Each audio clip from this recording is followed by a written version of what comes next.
លើរដូវបិណ្ឌភ្ជុំចាប់ដូនតាយំទុំដើមសង្កាបិណ្ឌភ្ជុំឆ្នាំដឹងប្រលឹងមានស្នេហ៍ទៅវត្តណាដែរបងសុំទៅផង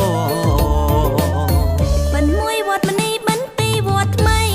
ដល់បិណ្ឌទី3ស្រីទៅជ្រោយដង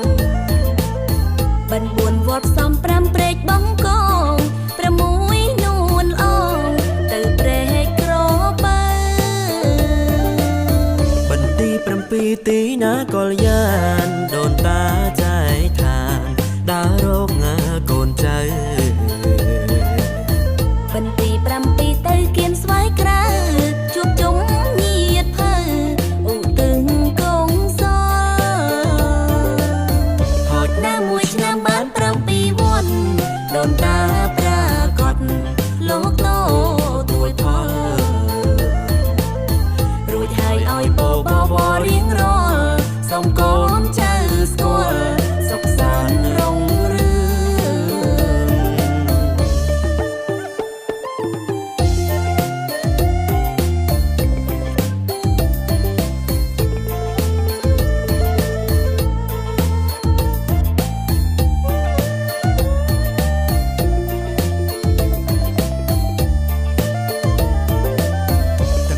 កាត់ផ្លូវរដូវបិណ្ឌភ្ជុំ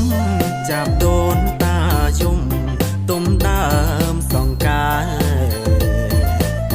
បិណ្ឌភ្ជុំឆ្នាំដឹងប្រលឹងមានស្នេហ៍ទៅវត្តណាដែរ